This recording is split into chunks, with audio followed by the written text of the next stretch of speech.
Hi, everybody. Welcome to ULT San Diego, here for the Aquarian series. This afternoon, the title of the presentation is Kalki Maitreya, and this will be given to us by Patrick Horn and Joe Miller, and our chair for this evening is Jonathan Colbert. Now, before we begin,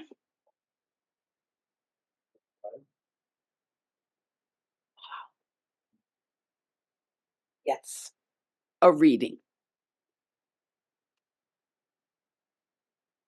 from the Lotus Sutra, the law of emancipation. The great holy world, honored one, amongst the gods and men, and all the other beings proclaims this saying, I am the Tathagata. I appear in the world just like a great cloud to pour enrichment on all, parched living beings to free them all from misery, and so attain the joy of peace, joy in the world, and the joy of nirvana. Gods, men, all, with all your mind, hearken to me. To give peace to all creatures, I appear in the world, and for the hosts of the living, preach the law, pure as sweet dew. The one and only law of emancipation and nirvana. With one transcendent voice, I proclaim this meaning. I look upon all, everywhere, with equal eyes, without distinction of persons, of mind, or of love or hate. I have no predilections nor partiality.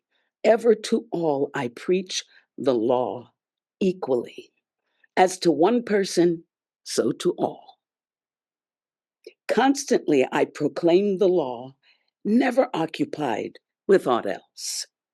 Going or coming, sitting or standing, I never weary of pouring it abundantly upon the world. Like the rain enriching universally, honored and humble, high and low, law keepers, law breakers, those of perfect character, those of imperfect, orthodox and heterodox, quick witted, dull witted. I shower equally the rain of the law unwearingly. All living creatures, on hearing my law, according to their receptive powers, find their abode in their several places. I rain down the rain of the law, filling the whole world, the one essential law, to be practiced according to ability, just as those thickets, forests, herbs, and trees, according to their size, luxuriantly develop. The law of all Buddhas, ever by its essential oneness, causes all the worlds universally to gain perfect weal. Gradually, by its observance, all attain the way's fruition. A little bit about Mr. Patrick Horn. The Honorable Dr. Patrick Horn is the author of 24 articles for the American Academy of Religion.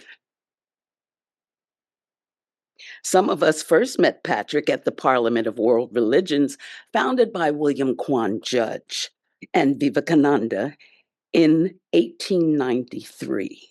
He is a member of the United Religions Initiative and also serves as the Compassionate Community Collaboration Ambassador on the Pescadero Municipal Advisory Council. He is a musician with 2 number 1 international radio hits, including Run, River, Run, based on poetry by Swami Vivekananda. He has been associated with the Vedanta Society for over 20 years and the United Lodge of Theosophists for almost 10 years. So we give to you the first part of our presentation, Mr. Patrick Horn.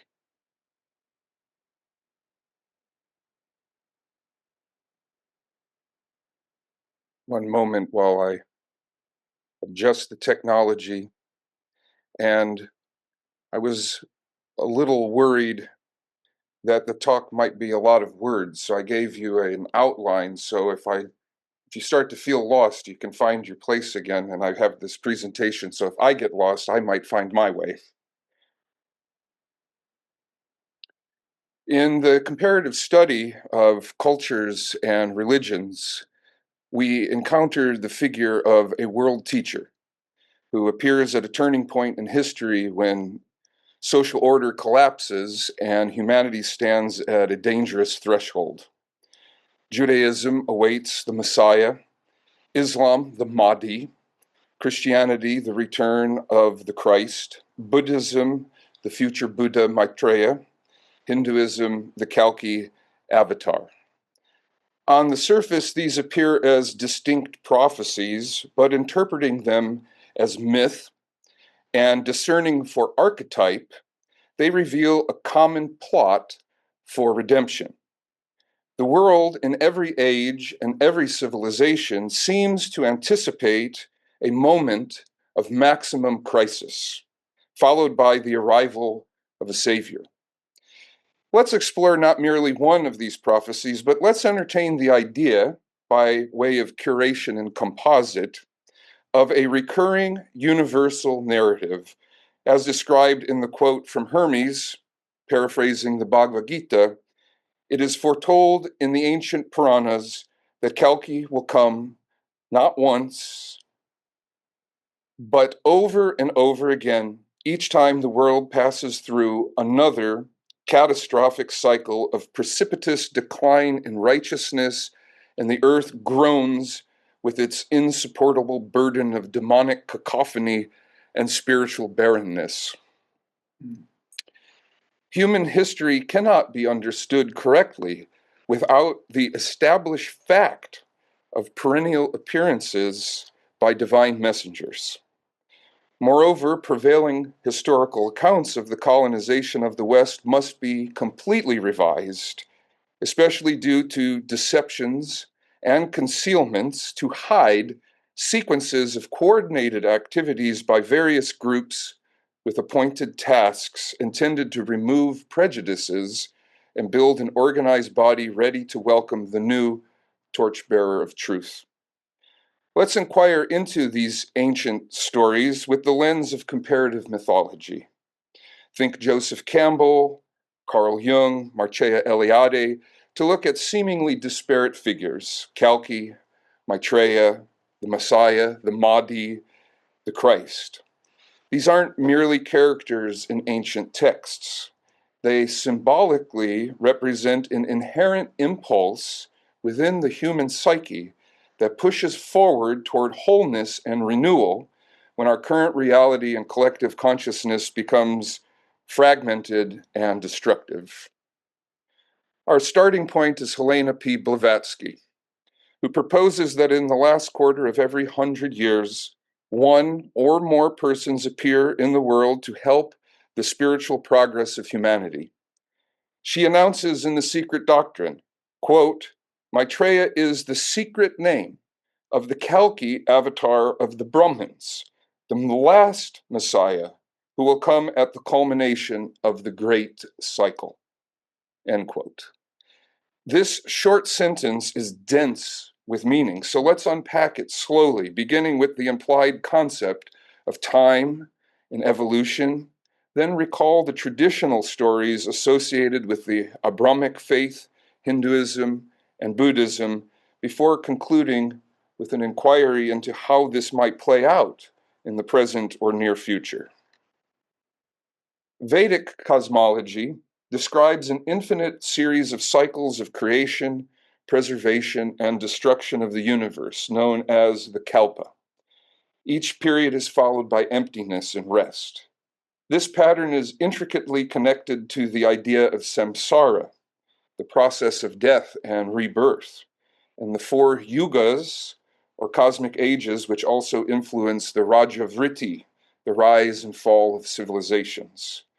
While the universe goes through these cycles, sentient beings, including humans, undergo a parallel journey of suffering and rebirth and samsara. The action or karma of an individual influences their future lives, and this transmigration for samsara continues until an individual achieves liberation, moksha, and escapes the cycle of death and rebirth. Here we should take note of several quotes from Swami Vivekananda, who spoke twice at the Theosophical Society in New York in 1894 and once at the Blavatsky Lodge in 1895. He was also closely associated with several theosophists, including original members of the esoteric section, such as E.T. Sturdy, who published the Swami's treatise on Raja Yoga. At the Shakespeare Club in Pasadena during a lecture on the great teachers of the world, he said, "The universe, according to the theories of the Hindus, is moving in cycles of waveforms. It rises, reaches its zenith, then falls and remains in the hollow, as it were, for some time, once more to rise and so on in wave after wave and fall after fall. What is true of the universe is true of every part of it. The march of human affairs is like that. The history of nations is like that. They rise and they fall.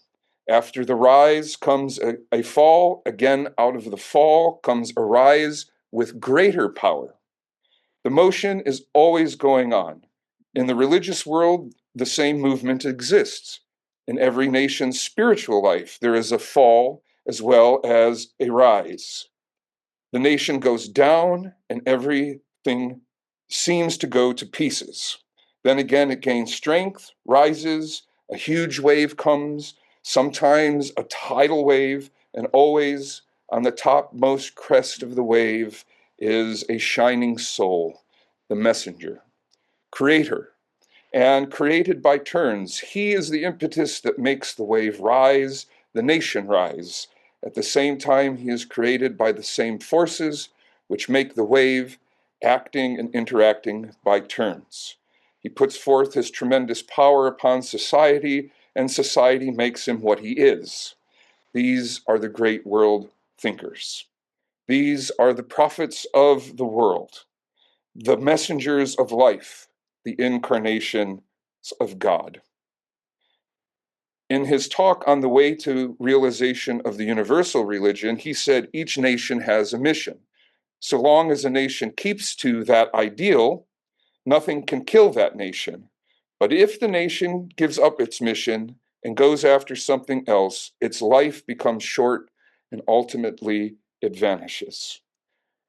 The Swami also said California is the place where Vedanta will grow, Vedanta being the realization of truth. And his brother Swami Abhedananda added, there will be a spiritual wave starting in Los Angeles and San Diego, and from this coast, it will inundate the world. This is in alignment with Blavatsky's theory of the next evolution of humanity in America, specifically California. And this shared vision can be traced through the Theosophical movement, beginning with the Raja Yoga Academy built here in San Diego, and Old Crotona, the headquarters of the esoteric section in Hollywood. In William Judge's writings, in The Echoes of the Orient, circa 1886 to 1892, there are some prophecies about theosophy, including this quote. It seemed that material progress in the 20th century elevated mankind to a great improvement. In reality, it was a worsening of our condition. A conspiracy will be discovered, but come to nothing. The historian Oswald Spengler wrote, "What then is world history? Certainly an ordered presentation of the past, an inner postulate, the expression of a capacity for feeling form, but a feeling for form, however definite, is not the same as form itself. No doubt we feel world history, experience and believe that it is to be read just as a map is read, but even today it is only partial shapes of it that we know and not the shape of it, which is the mirror image of our own inner life. The historian Arnold Toynbee rejects the mistakes of historical method, which ignore the mythological clue. He suggests the rise and fall of civilizations is the wheel which carries forward the chariot of religion. He wrote, "Religion is one of the essential faculties of human nature. Mankind must answer important questions in which science has nothing to say. There can be no unity of mankind without the participation of God. How long will Western souls find it bearable to go on living without religion?" Maitreya Eliade explicates a difference between the sacred and the profane. The cyclical nature of existence contrasts with linear time. This review reflects a spiritual rhythm, a meaningful order marked by a perennial motion of descent and ascent and the periodic regeneration and restoration of the world. Rituals allow for participation in sacred time transcending historical time and offering individuals a transformative experience through a hierophany, the sacred revealing itself in the world, theophany, the appearance of a deity, and apotheosis, the climax of development in consecration, or the divination of the human soul. Let us turn now to a review of the ancient stories from specific traditions.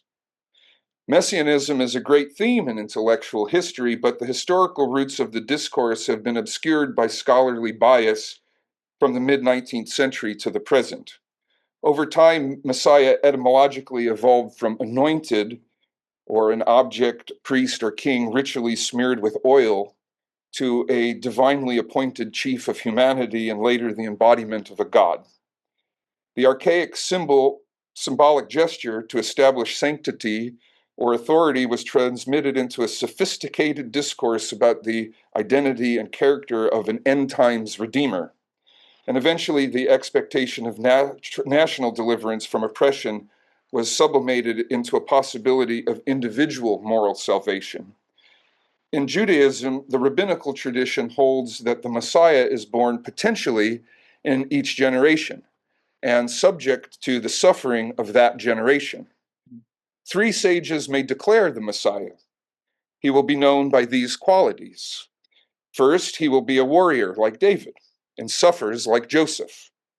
He will be a musician, made favored of God by prophecy, defeats a giant in a single battle, and after victory against a corrupt king with an oracle, reigns over an ideal peaceful kingdom of poetry and literature as a judge of the earth and priest with authoritative interpretation of Scripture. Before the world was created, the Messiah agreed to 7 years of suffering and has been exiled to a desolate desert where no one walks. A terrible disaster created such confusion that the Messiah lost all signs that were given to him, with which he was to identify himself before the people of Israel. He has no way of revealing himself, and it is impossible to recognize him. Some of the lost signs and marvels were discovered by false prophets. There will be wars among the nations and a terrible famine. At that time, Israel will be in utter darkness and cry out in fear. Scholars and righteous men will scream until their throats are hoarse. Then a rainbow shall appear for the whole world, and they will hear a voice. My children, do not be afraid. The time of your redemption has come.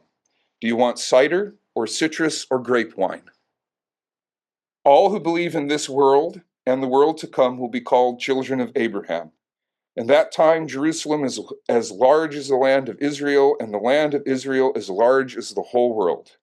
The Messiah will stand on the Temple Mount, and he will proclaim to Israel, behold, the light as it rises upon you. All the nations and people of earth will be enraptured, and then a tree will grow that causes the dumb to speak and heals the sick.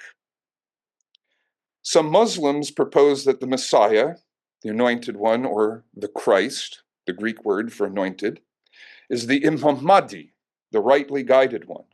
According to the Hadith, There will be 7 years of troubles that end with the enthronement of the Messiah, or the Christ, in the house of the Lord of Israel. And after removing the diadem and laying aside the imperial garb, the Messiah, or Christ, journeys to Jerusalem and gives the empire to the Heavenly Father on the Mount of Olives. At morning prayer at the Dome of the Rock, the Imam will offer the Messiah his place, but the Messiah will refuse and pray behind the Imam according to custom. After worship, the Messiah will sacrifice pigs on the Mount of Olives and break the cross. All Jews and Christians will accept the Messiah and live together for 60 years of perfect justice. The ritual oil described in Exodus 30 is not the same oil used to anoint Jesus described in Mark 14, Matthew 26, Luke 7, and John 12. The Hebraic recipe is pure myrrh, sweet cinnamon, cassia, and cannabism, sometimes translated as calamus, but probably more accurately rendered as cannabis, mixed in olive oil. Its use was strictly regulated. In contrast, the anointing scene of Jesus features an expensive perfume made from spikenard, which grows only in the Himalayas. Though the Gospels vary in detail, a composite narrative suggests that either 2 or 6 days before the Passover festival, in the home of a Pharisee named Simon or Lazarus, a woman or prostitute or Mary brought a 12-ounce alabaster jar of pure essence of spikenard and either poured it on Jesus' head or wiped it on his feet with her hair and some kisses, perhaps while weeping. Then the disciples were indignant and scolded her harshly, especially Judas Iscariot, because the perfume could have been sold for a year's wages to help the poor. Alternately or simultaneously, Simon doubted Jesus as a prophet because he allowed a loose lady to touch him. Jesus laments the lack of hospitality and tells a parable of forgiveness, reprimands the disciples' criticism of her good deed, and promises she will be remembered wherever the good news is truly preached throughout the world. This radical departure from traditional messianism and the profound Christological implications of the sacred anointing oil being sourced from an Indian plant, which was featured on Pope Francis's coat of arms, has not yet been adequately analyzed anywhere. Furthermore, according to Revelation chapter 18 and 19, the rider on the white horse appears after a deception of all nations by merchants and drug makers. In a cataclysmic time of disease, violence, and famine, he will win a great spiritual victory against a false prophet and a crowd of idolatrous beasts loyal to an arrogant blasphemy in mind and hand or thought and action. All will be defeated by the sharp sword that comes from the mouth of him who is sitting on the horse. According to Matthew 25, when the Son of Man comes and all the angels with him, he will sit on his glorious throne. All the nations will be gathered before him, and he will separate the people one from another. Then the king will say to those on his right, "Come, you who are blessed by my Father, take your inheritance. For I was hungry, and you gave me something to eat. I was thirsty, and you gave me something to drink. I was a stranger, and you invited me in. I needed clothes, and you clothed me. I was sick, and you looked after me. I was in prison, and you came to visit me. Truly, I tell you, whatever you did for one of the least of these brothers and sisters of mine, you did for me." According to the Puranic expectations of the rider on the white horse, the merciful and gentle Kalki will find his true beloved who inspires pure thinking and intelligence in the city of flying crafts, in a place where twice-born teachers, the Brahmins, are honored and full of life and energy despite their age. This individual with wisdom beyond his years is sent to glorify Vishnu as he journeys into the future. In Shambhala village, in a time of wrathful politicians and chaos, Kalki will appear in the home of the most eminent Brahmin of Shambhala village and worships in a temple to Shiva. He will be recognized by a warrior mentor who oversees his extreme mortification. He marries, performs a horse sacrifice, then rids the world of false kings and false prophets. When there is no talk of God anymore, even in the residences of the saints and gentlemen, and government is in the hands of corrupt cheaters, when nothing is known of service, then appears the supreme scolder. With great speed, he will virtuously defeat those who dare dress as kings. When religion is nearly lost and institutes of justice are fallen, and the end of the age approaches, there will walk on earth a divine being who exists of his own spiritual nature and is the omniscient beginning and end. He wins the 8 fruits of the wish-fulfilling tree and destroys ignorance and confusion. The minds of those who live at the end of the age shall be enlightened, and the men who are changed by that peculiar time shall give birth to a race of golden ones. Kalki will be celebrated worldwide and retires to the life of a householder until he fulfills his mission. Before his descent as the chief of men at the close of cycle, the future Buddha lived in a perfect society of saintly hermits practicing seated meditation. Lord Maitreya is born in a harem and raised by wolves. He is adopted at age 15, and his foster mother gives him 2 priceless cloths. Later, he practices advanced spiritual disciplines, though he is full of desires, proud, and forgetful of lessons. Hence, in his past life, he was known as Fame Seeker. Nevertheless, his numerous compassionate deeds earn merit and inspire the relief of suffering, despite his being a mere shadow of his future self and not yet what he has promised to become. He has shown his true identity by a lost woman through use of a magic invocation. He quits the Brahmin monastery for his heroic deeds and lives as a poor householder with his wife, a Sibyl temptress. The masters refuse to tend the injured bodhisattva, who is abandoned to a tigress. In disguise, he paces thoughtfully in Eagle Rock, the western forest of his paradise, and at first refuses the role of guardian of the world's religion and Buddha's treasury. At the end of the age, the world is in chaos. After a year of famine and violence, Maitreya gathers shamans, musicians, literati, and poets to promote the creation of new intentional communities founded on religious values and ideals. He offers practical guidance for renewal of societies, economies, and personalities, but the ignorant and blind do not recognize him. Maitreya's emergence is dependent on volunteers, devotees, and disciples who prepare for his mission. He is aided by a legendary religious leader. Maitreya is a muse to scholars and an earnest preacher who transforms an evil rich man, a butcher, a group of young men using high-pressure sales tactics in the marketplace, and selfish monks in a monastery. It is Maitreya's task to convey these promises in person, inscribe them in a book, and then fulfill them as the future Buddha. As a bodhisattva ideal, Maitreya's obligation is to heal confusion and suffering through social activism and inspire a saner, gentler world.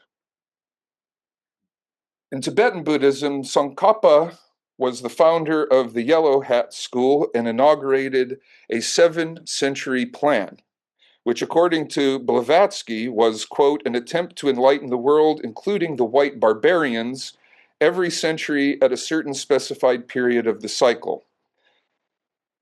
The idea is explicated further by Raghavan Iyer in his article on Kalki Maitreya. He says, in the last quarter century of each century of the 7th-century plan, an emissary from the Brotherhood of Bodhisattvas works in the West to further spiritual enlightenment and the continuity of collective growth. In the 1st century of the plan, the representative of the spiritual hierarchy was John Wycliffe, who first translated the Bible into the vernacular. In the 2nd century of the plan, it was the esotericist who inspired the Renaissance, Pico della Mirandola. In the 3rd century of the plan, it was the alchemical physician Paracelsus. In the 4th century, it was the first modern theosophists, Giordano Bruno, Robert Flood, and Jacob Boehm. In the 5th century of the plan, it was Saint Germain, Saint Martin, Cagliostro, and Franz Anton Mesmer. In the 6th century, it was the founders of the Theosophical Society, Helena Blavatsky and William Q. Judge, followed by Robert Crosby and B.P. Wadia in the United Lodge. Others will be left to the task of determining the figures of the 7th century of the plan between 1975 and 2000. According to the Kala Chakra Tantra, the earth is corrupted and declines through the succession of the Shambhala kings until an end times battle, an ekpyrosis followed by a golden age. In Tibetan history, this teaching was not given out publicly until 1981, when the 14th Dalai Lama, an honorary member of the Theosophical Society, offered initiation in Wisconsin on behalf of world peace. Worth noting from the secret archives of Theosophy, an order was accredited in 1982 and given information regarding the work to be done before 2025, a date that Alice Bailey posited as the threshold for the reappearance of the Christ in the Aquarian Age. There she is. Now let's turn our attention to the second part of the inquiry after the comparative religion, looking at the different myths in parallel. What would happen if such a being, the world teacher, finally comes in the present or near future? Recall the Jewish prophecy. The Messiah has lost all his identifying signs and is impossible to recognize. Why? In our world, the ultimate obstacle is noise. A new teacher out of obscurity appears tomorrow, a Mahatma, a Buddha, a Christ. They're immediately subjected to the 24-hour news cycle, social media scrutiny, and partisan polarization. They would be called a cult leader, a foreign operative, a madman, or a threat to national security. The true message might be distorted and lost in the babble. Aside from the media test, there's also the economic test. The prophecy states the world teacher defeats false kings and false prophets and a deception of all nations. Today, this means challenging the foundational structures of global finance, digital platforms, and consumer culture. A spiritual message of simplicity and intentional sharing and community, which is Maitreya's model, would instantly clash with the trillion-dollar systems designed to maximize individual pleasure and comfort. This leads to the problem of commodification. Every spiritual renewal risks becoming a lifestyle brand. What was once sacred practice, pilgrimage, meditation, healing, becomes product. The market, unable to discern essence from symbol, devours the outer form and discards the inner meaning. The mindfulness industry thrives while attention itself collapses. The wellness movement promises immunity from existential anxiety by means of curated consumption. Digital mysticism offers infinite scrolls of ascension, content while isolating the seeker from direct encounter. The psychedelic renaissance is dominated by biotech startups seeking big profit. The sacred dissolves into a thin spiritual amusement that flatters the ego, but never transforms it. This degradation of meaning is precisely what the ancient prophecy describes as the loss of signs. The Messiah is unrecognizable because his image has already been sold 1,000 times. The world cries out for guidance, and the marketplace is crowded with counterfeit revelations. Doesn't want to. There we go.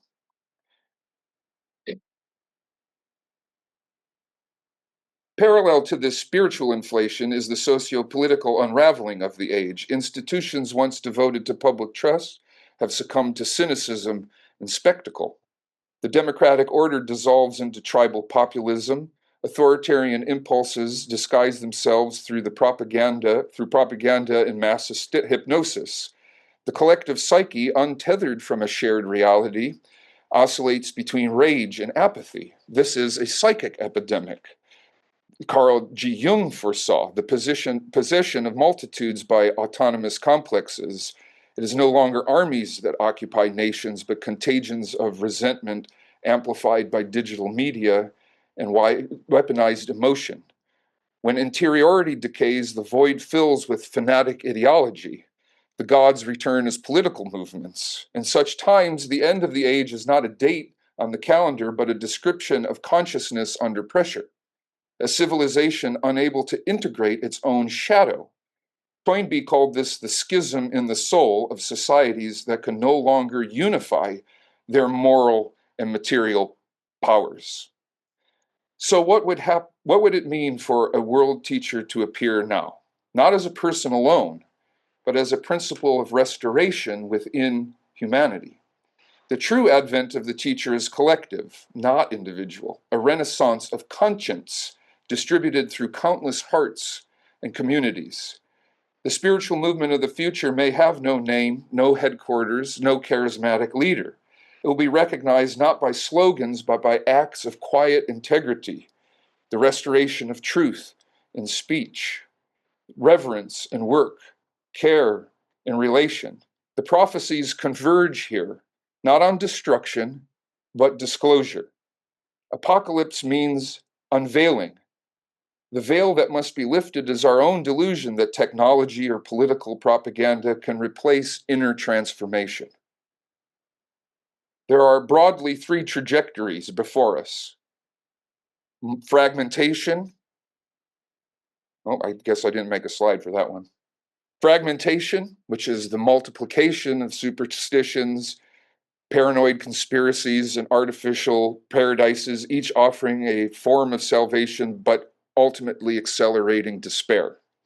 Regression, the descent into managed barbarism, where technocratic control merges with mass conformity and humanity abdicates its freedom. Or third, regeneration, the recovery of lost soul, the renewal of civic life and moral imagination, where communities reclaim agency from systems of domination and rebuild culture based upon truth, compassion, and mutual care, and from the wreckage of false progress rises a humbler, wiser humanity. For groups and individuals alike, the council is neither withdrawal nor naive activism, but spiritual realism. Three disciplines stand out: discernment, to see through appearances without succumbing to cynicism; train the mind to detect manipulation, commercial, political, or psychological, without extinguishing faith. Second, community, to rebuild trust through small circles of sincerity, study groups, cooperative living, interfaith service. Institutions will fail, but the covenant between persons must not. And third, contemplation, to preserve the interior flame against the hurricane of distraction. Silent prayer and introspection is not escape, but an advance. The next revelation, if it is to arrive, will not descend from above, but emanate from the depths, from the purified conscience of a species rediscovering its purpose. This will happen in small groups and to individuals who make the effort to evolve morally and psychologically. Let the ideal of world renewal move from abstraction into practice. Feed the hungry. Heal suffering arising from ignorance, hatred, and greed. Learn every path to truth and bear witness with compassion. To act in this spirit is already to participate in the coming of the world teacher. History is not a chronicle of empires, but a pilgrimage of consciousness, an emergence of conscience. What we have called Messiah, Maitreya, Mahdi, or Kalki are mirrors held up to our own forgotten potential. If indeed the Yuga has turned, if the long night of materialism has finally exhausted its momentum, then the first signs of the new cycle will not be thunder, but tenderness. The heroic work ahead is neither conquest nor escape, but participation, the daily consecration of thought, word, and deed, and the restoration of meaning, value, and purpose. Each soul that turns from dark delusion toward authenticity adds a spark of light to the collective dawn. The hour approaches. Forward, arise, awake, and stop not until the goal is reached. May peace and justice prevail on earth.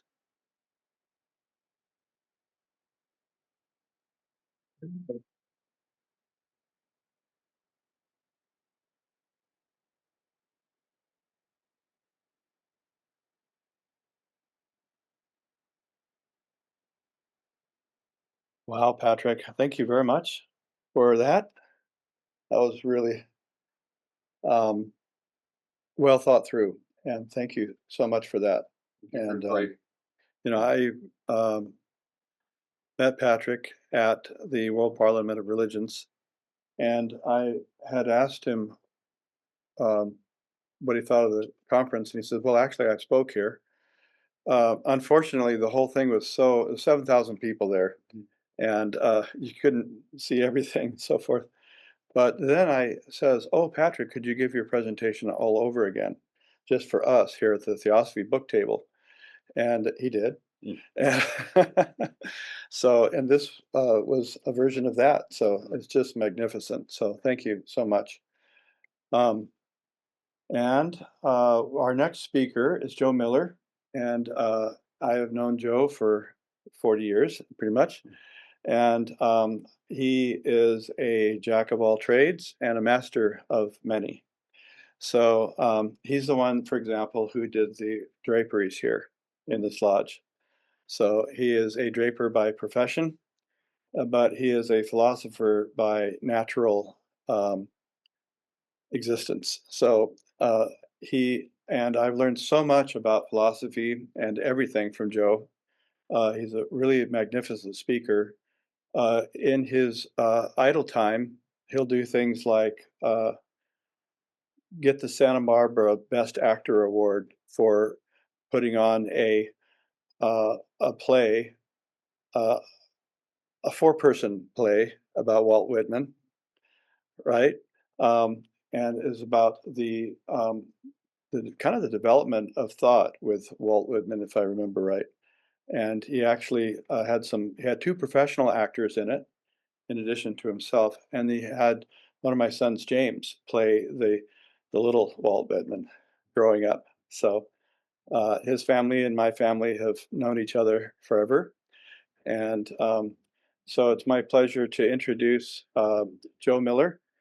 Thank you, Patrick, for that elegant and eloquent and very clear presentation. I'm so glad I got to hear it. I don't have any slides for you to see, so you'll have to just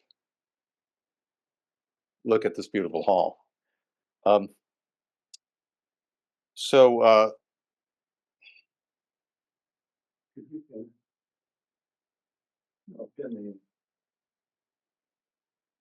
Pin the camera.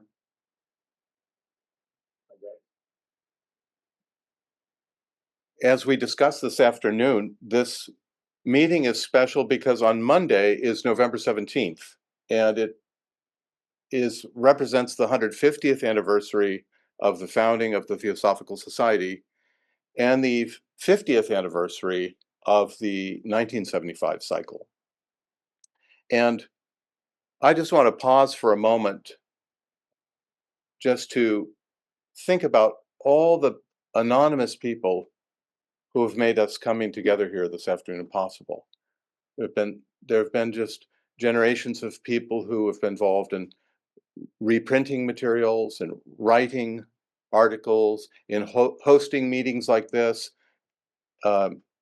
extremely sincere and intelligent students who have studied theosophy and have become a light in their turn. It's often said that a lamp is not evaluated by looking at its bulb, but by the objects that it makes visible.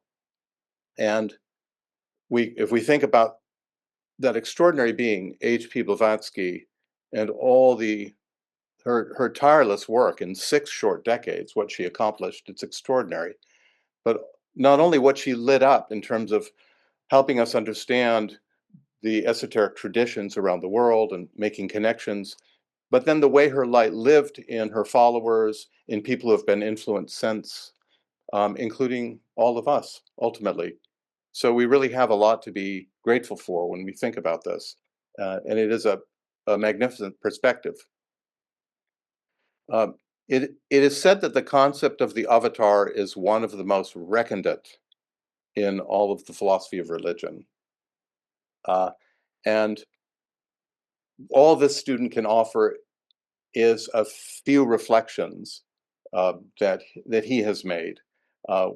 This is a very profound concept and idea.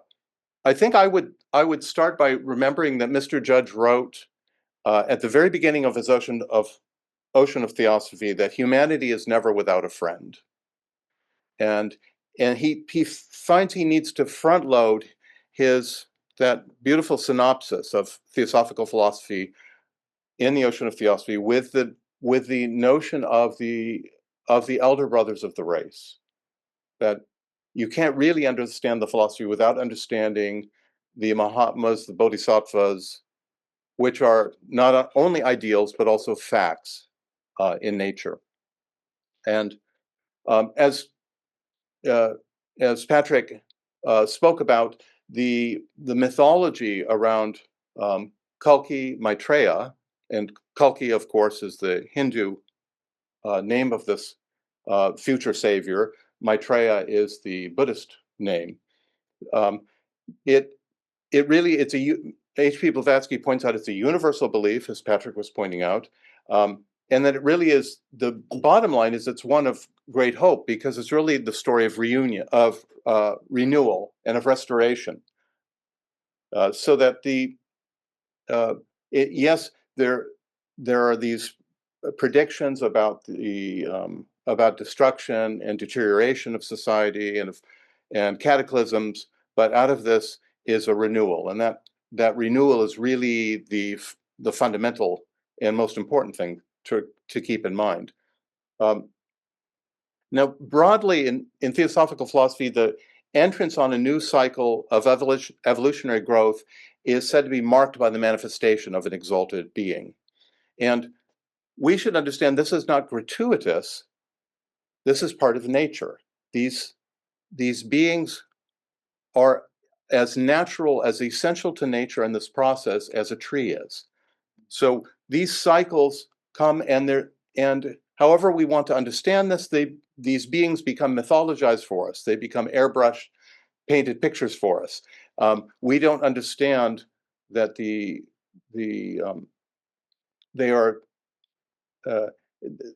occupy the ontological depths of being. Their real work is hidden from view. And we should understand that the avatar doesn't come from elsewhere. He doesn't come from, Maitreya said to come from the Tushita heaven. The avatar is really part of our being. This is, we are the world, and this is this is an aspect of ourselves that comes forth and manifests. It is not an other. It is he or she is part of our being, and therefore the avatar is a revelation of self to self. Remember that Krishna says in the Bhagavad Gita, I am born but through my own Maya, the mystic power of self-ideation, the eternal thought, and the eternal mind. So the avatar is a kind of idealized projection.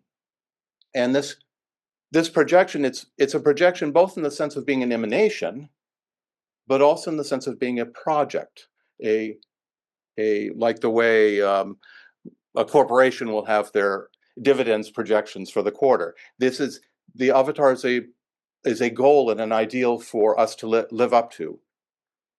H.P. Blavatsky says in her article, Doctrine of the Avatars, what is an avatar?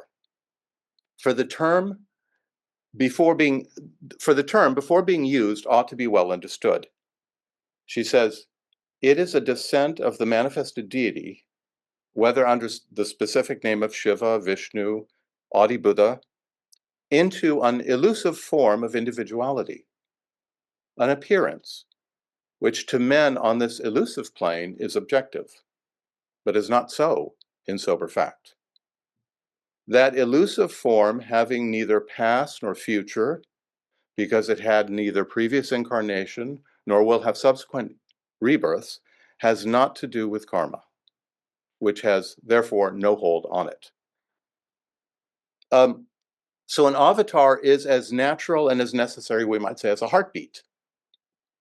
Perhaps we are all, each of us, cells in the body of Purusha, or Adam Kadmon.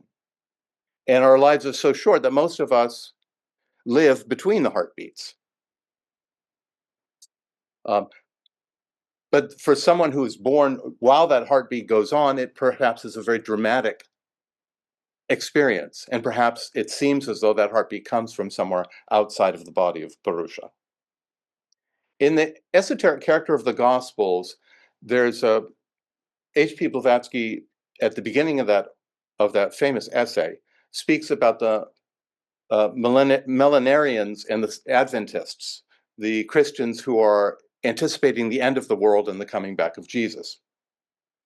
She says, Theosophists, at any rate some of the Theosophists, who understand the hidden meaning of the universally expected avatars, messiahs, socioshas, and Christ, know that it is the close of a cycle, not the consummation of an age, not the end of the world.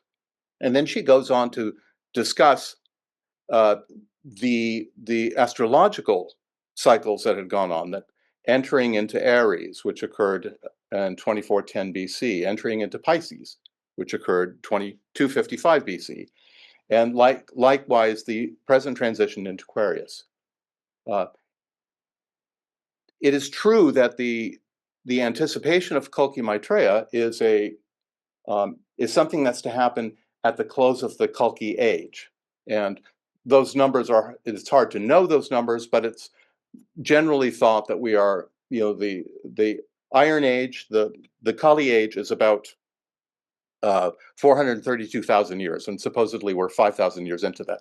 So the close of that age and the christening of a new golden age is quite far in the future.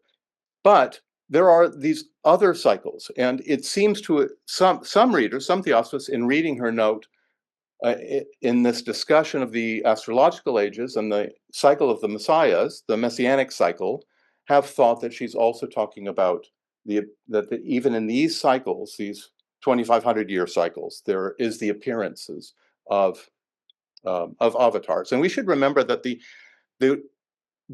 we shouldn't pin every shadow to a wall.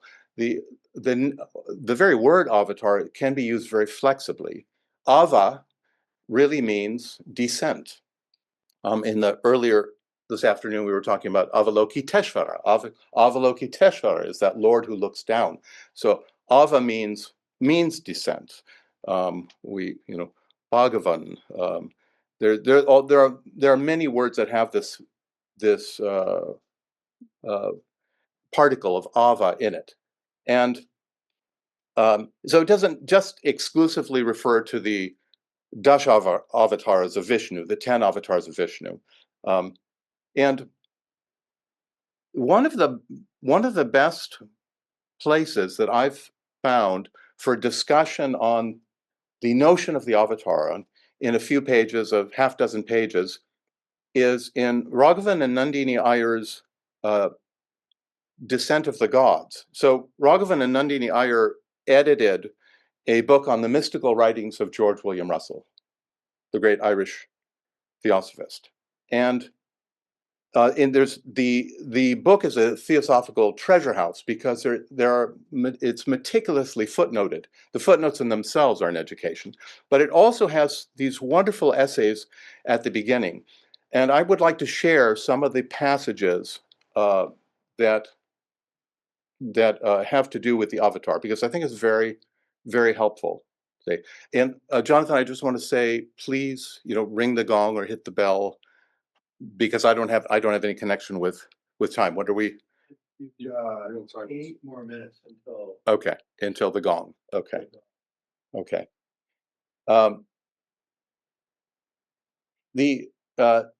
As you said,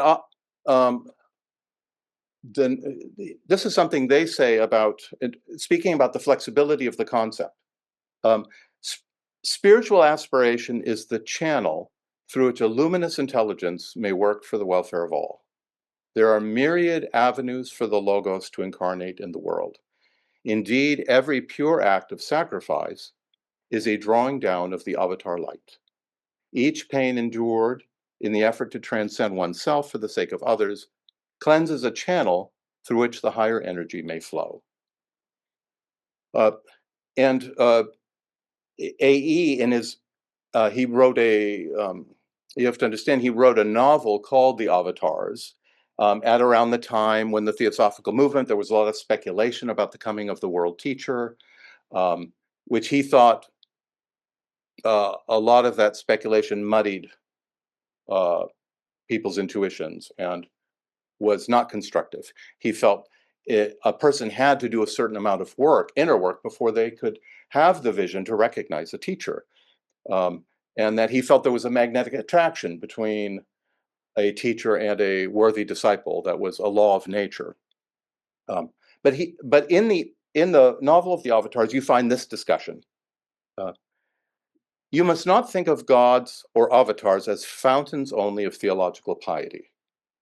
In the ancient world, any around whom nations pivoted to new destinies were regarded as avatars.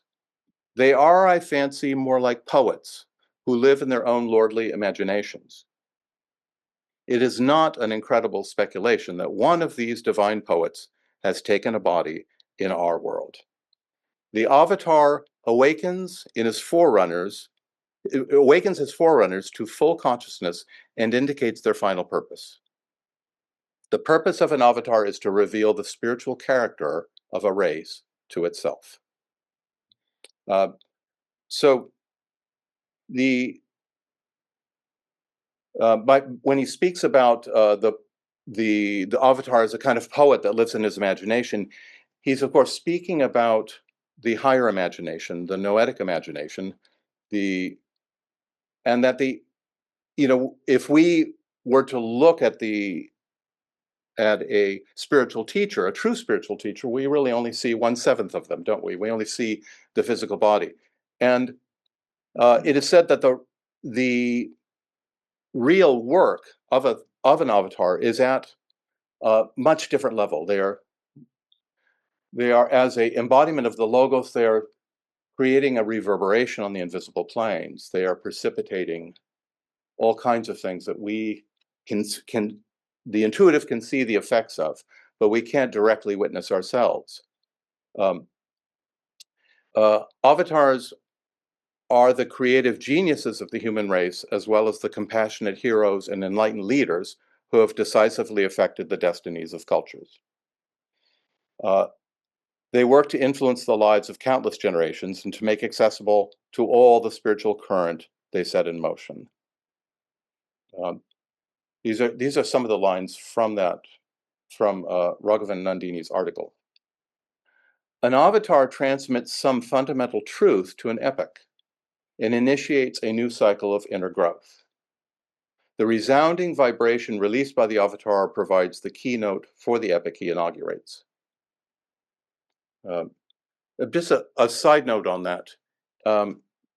In a number of Raghavan's writings, he would speak about the first 100 years of the Theosophical movement, and would say that Theosophists tended to be rather heady and intellectual, and therefore, instead of the keynote for the 1975 cycle being Brahma Vidya, it was Brahma Vak. The idea being that the teaching needed to come alive in a magical way, in a truly spiritual and influential way, that people had not learned to use certain extraordinary passages in the secret doctrine, like that passage that was read this afternoon about the great sacrifice, that these passages were not meant just for an intellectual study, but because they stir something very deeply in soul memories. They become aids to meditation, and that's to make the teaching come alive. So Brahma Vak has to do with speech, and the resounding of the avatar is always an extremely dynamic force, not simply giving food for the intellect or the imagination or comfort for hearts in distress, but actually activating something through the power of speech. And of course, we're using sound in quotations because we're talking about a sounding on other planes that the physical ear doesn't pick up. The AE said that the avatar cannot be comprehended from below. By its very nature, the exemplification can only be apprehended by attaining the level of impersonality that it represents. He said that most of the avatar's work is indeed invisible and hidden. They comment on AE's novel. AE's avatars accomplish nothing stupendous on the physical plane. In fact, in that novel, the twin avatars never even appear. We only know about them through the glow that they're bringing to others. They accomplish nothing stupendous on the physical plane, but we recognize them by their subtle influence, by the institutional germs they have begotten, and by the lives they have changed. They themselves appear and withdraw almost without trace. Their origins and destiny are shrouded. Yet for those who momentarily shared their vision, the world is totally transformed. And it might be helpful in this regard to read a paragraph. A.E. George William Russell, in the Irish Theosophist in 1894, he wrote a defense of Mr. Judge. You might know, those of you who know something about theosophical history, that Mr. Judge was being ostracized. He was under attack, apparently for what people thought was a kind of presumption, but also it was every spiritual teacher has both the Kalki and the Maitreya aspect. That is, there is the destructive element, like Shiva, that takes no truck with illusion, that reveals error for what it is, that motivates and stirs like a good coach, but also Maitreya, the Buddha of universal love, of love, mercy, compassion, comfort, aid to the toiling pilgrim, and all of that. They're both.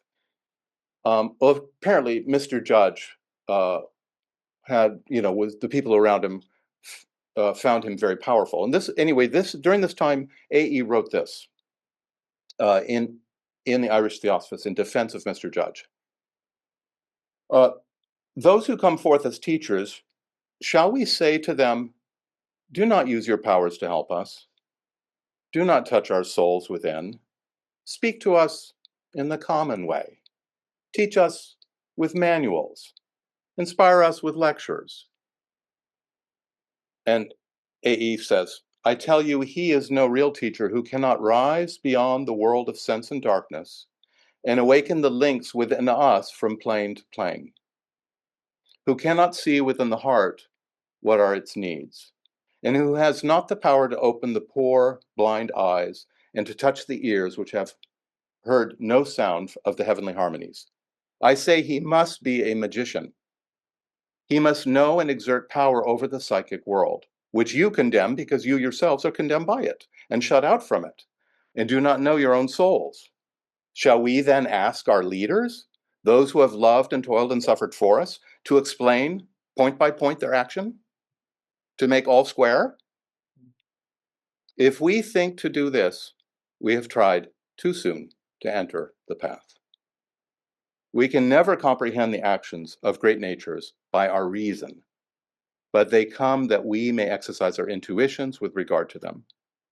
The wind bloweth where it listeth, and thou hearest not the sound thereof, but canst not tell whence it cometh or whither it goeth. So is everyone who is born of the Spirit. And I'll just say in conclusion, it's very significant that Sri Raghavan Iyer ended his monumental 3 volumes of his writings that he chose to leave for us, which are really magical writings. They're extraordinary writings. People who know nothing about him have been extremely stirred by reading these, sounding them, these articles within them, by what they stir and reveal. But it's significant that he ended the 3 volumes. So his last article he decided to put at the end of the 3rd volume is Kalki Maitreya. That is the essay. And if you read that essay, it is extraordinary because, yes, he says some things about the Kalki Maitreya vibrations and about what is precipitating in our age. And but it also is kind of an introduction and a general survey of his spiritual message on the whole. I mean, going through the Bhagavad Gita, the teaching on Swadharma, speaking about the Buddhist practice of Tonglen, the breathing meditation. And especially, of course, which was very important to him, that we think about the great sacrifice. We think about what HPB says about that there is one avatar, the seed of Vishnu that is in all the avatars, that the true theosophist learns to experience that truth with reverence and to be prostrate before this great being, this luminous being. Whether we know it as Dakshinamurti, the southern-facing image, that image of Shiva as the teacher, or as the great sacrifice, it is this teaching is very important. It's so important that he brought it up repeatedly, and that it's a kind of key. And he said it was H.P. Blavatsky's privilege to give out this teaching, which had been only discussed, only revealed in sanctuaries of initiation in the past. So we can't do without our avatars. We can't do without our initiators. They initiate great cycles, but they also initiate something within us that we need. They're not gratuitous, and just and they are ways between heaven and earth. Just like our own meditation is the avataric impulse within us. And all of this reflects the giving of manas 18 million years ago to human beings. The giving of manas, the coming of the avatar, your own meditation practice, these are all one. They're one and the same thing. And we could learn to experience them that way over time. Thank you.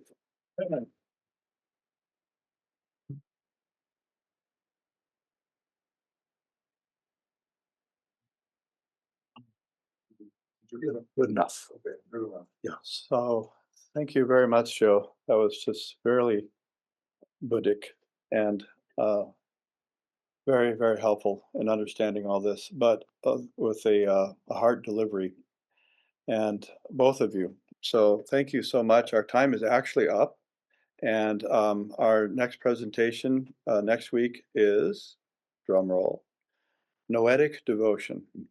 Isn't that perfect? After today. So I thank you all very much for coming, and you can come to any of our classes by just replying to the email that you got.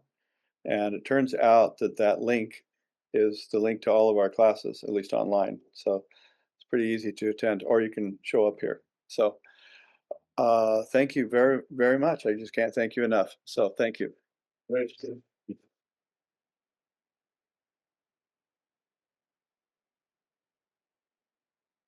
And thank you all in Zoom land for being here too. It's a privilege to have you all. Thank you.